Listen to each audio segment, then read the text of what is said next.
Hello, everyone, and welcome back to the English Podcast with Edward and Loren. I'm Edward. Whether you're driving home from work, taking a walk, or listening while you prepare dinner, we're truly glad you've joined us today. Hello, everyone. I'm Loren. You know, at our stage of life, time is precious.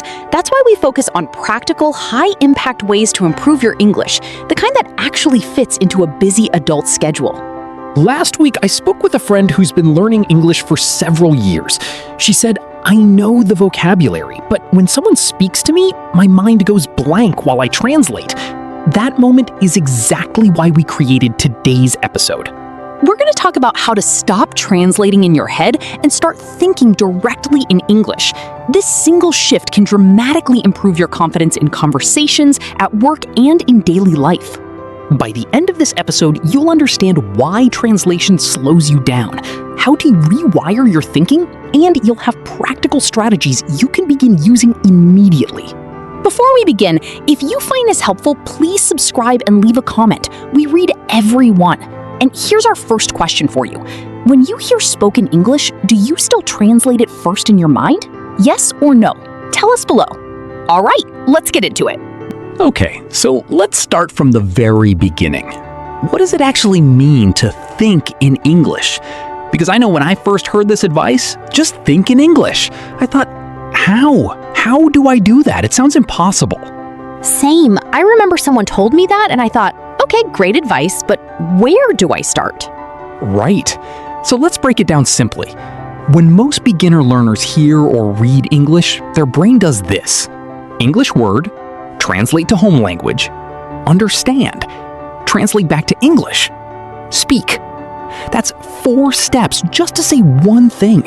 No wonder it feels slow and exhausting. Exactly. And here's the thing. Native speakers skip all of those steps. When I hear the word hungry, I don't think about a definition. I just feel it. I picture food. My brain goes straight from the word to the meaning. No translation needed. That's the goal. We want your brain to do the same thing. English word, meaning. Direct, simple. No detour through your first language. So here's a great example. If someone says to you, I'm starving, right now, does your brain translate that word first, or do you immediately feel the meaning, that someone is really, really hungry? Think about it. And here's why this matters in real life. Conversations don't wait for you. If your friend says, hey, do you want to grab coffee? By the time you've translated grab and translated coffee and figured out the whole sentence, they've already moved on. The moment is gone. Oh, that's such a real feeling. I think every learner has experienced that. The conversation moved too fast and you just smiled and nodded, hoping for the best. We've all been there. But here's the good news. Thinking in English is a skill. It's like a muscle, and you can train it.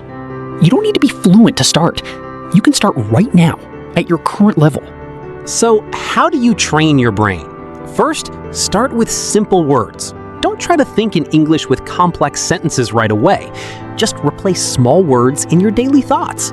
When you wake up in the morning, instead of thinking, I'm tired in your language, think, I'm tired in English. Just those 2 words. Yes, and this is so important. You don't need perfect sentences. You just need to start replacing thoughts 1 word at a time. See your phone? Think phone. Drink coffee? Think coffee. Simple, easy, real. And here's a practice prompt for you right now. Look around the room you're in. Pick 5 objects. Say their names in English, out loud. Don't translate. Just say the word. Chair, window, cup, light, book.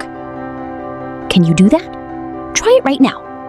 And if you don't know a word for something you're looking at, that's your homework. Look it up, say it out loud 3 times, and tomorrow morning when you see that thing again, say it in English again. That's how the muscle grows. So to quickly summarize this section, translating in your head slows you down because it adds extra steps. Thinking in English means going straight from the word to the meaning. And you start small. 1 word, 1 thought, 1 moment at a time. You've got this. All right, so now we know why we need to stop translating, and we know that we start small. But let's take it to the next level. how do you actually build this into your daily life? Because knowing something and doing something are very different things, right? So true. I always say information without action is just entertainment. So let's make this practical. Let's talk about 3 powerful daily habits that will train your brain to think in English naturally. Okay, I love this.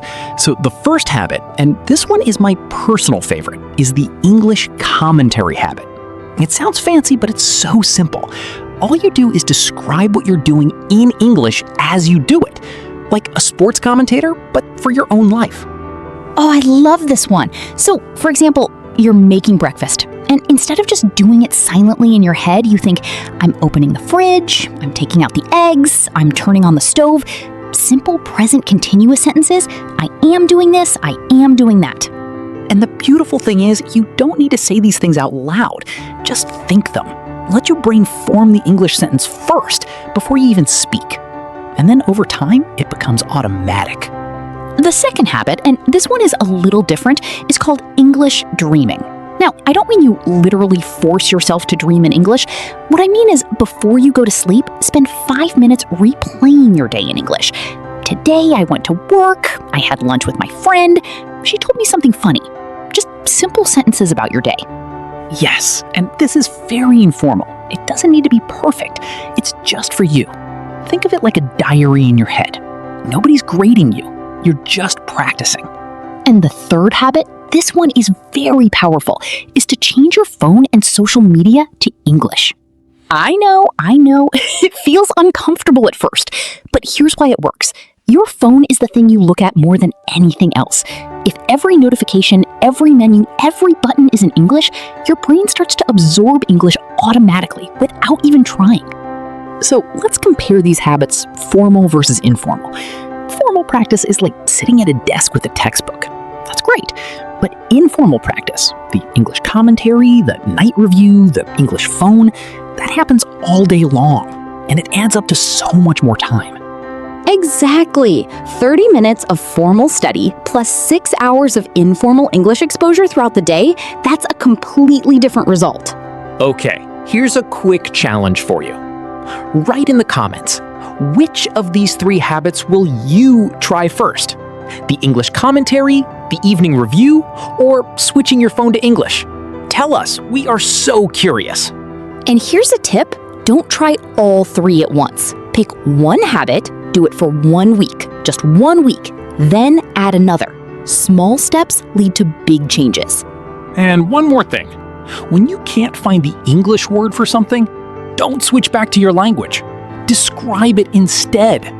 Can't remember umbrella? Say, the thing you use when it rains. That's what real speakers do. Keep thinking in English even when you're missing a word. So the key points from this section. First, use the English commentary habit throughout your day.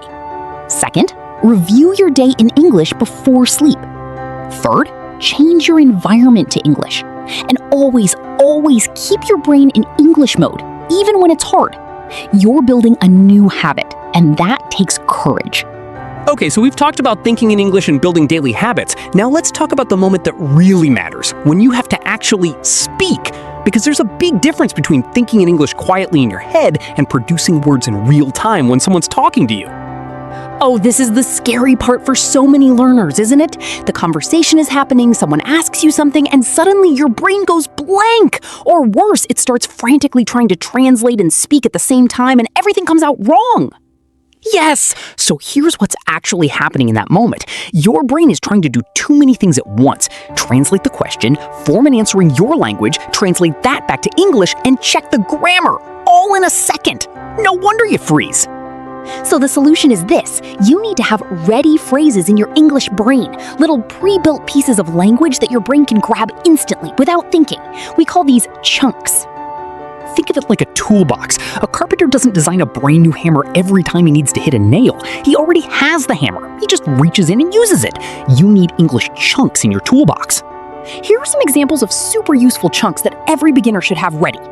I think that, in my opinion, that's a good question. I'm not sure, but can you say that again, please? What do you mean by? These phrases are gold because they buy you time. They let you keep the conversation moving while your brain catches up. And here's the important thing. They sound completely natural. Native speakers use these all the time. And for more advanced situations, like when you're at work or in a meeting or talking to someone you want to impress, you can use, I was thinking about this and, or from my perspective, or that's interesting. I'd say that. These sound confident and professional. Now here's a little interactive practice. I'm going to ask you a question, and I want you to answer it out loud. Don't translate, don't think about your language, just grab a chunk and go. Ready? Here's the question. What's your favorite thing to do on weekends? Go ahead, try it. Use a chunk. Start with I think, or I really like to, or on weekends I usually. Say it out loud right now. Did you do it? Amazing! That's real practice right there. And even if your sentence wasn't perfect, it doesn't matter. You spoke, you kept going. That is the goal. And here's the most important thing I want you to hear today. Fluency is not about being perfect. Fluency is about being able to keep going. Think of English like water flowing. Perfect grammar is nice, but flow, the ability to keep speaking without stopping, that's what makes you sound confident and natural. So here's your challenge this week. Learn 3 new chunks every day. Write them down. Say them out loud. Use them in your next conversation, even if it's just talking to yourself. And hey, write your favorite chunk in the comments below. We'd love to see what you come up with. To wrap up this section, when you speak, don't try to translate in real time. Instead, use ready-made chunks to keep the flow going. Practice them until they're automatic. And remember, keeping the conversation alive is more important than being grammatically perfect. Your confidence will come with practice. Okay, it's time to talk about mistakes. And you know what? We love this section because honestly, both of us have made every single one of these mistakes. These are not things we read in a book. These are things we lived through. Oh, absolutely. So let's look at the most common mistakes learners make when they're trying to stop translating and how to fix them. Mistake number 1, trying to translate everything all at once. Instantly. Some learners decide, okay, from today I will never use my language again. And then they get frustrated within an hour because it doesn't work. Here's why that's a mistake. Your brain has spent years working in your first language. You can't switch it off overnight. That's not failure, that's just how brains work. The correction? Give yourself permission to transition gradually. Start with small moments, your morning thoughts, your commute, one conversation per day. Don't try to be a native speaker by Tuesday. Mistake number 2, and this one is so common, translating word by word instead of meaning by meaning. A learner hears, I'm under the weather today, and tries to translate under plus the plus weather literally. And suddenly they're very confused about why someone is talking about being beneath the sky. Yes, and the correct thing to do is learn phrases as complete units. under the weather means feeling sick. You don't need to translate each word. You need to store the whole phrase as one unit of meaning. Think of it like a code. Under the weather equals feeling sick. Done. Mistake number 3, only studying English during study time. Some learners put English into a box. Textbook open, English brain on. Textbook close, English brain off. But that's not how language works. Your brain needs to live in English, not just visit it for an hour a day. The fix is simple. Bring English into your real life. As we said earlier, English commentary, English phone, English dreams. Make English your background noise, not a separate activity.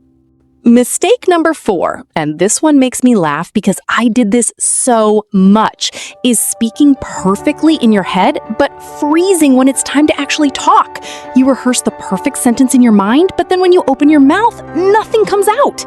Oh, this is so relatable. The fix here is speak before you're ready.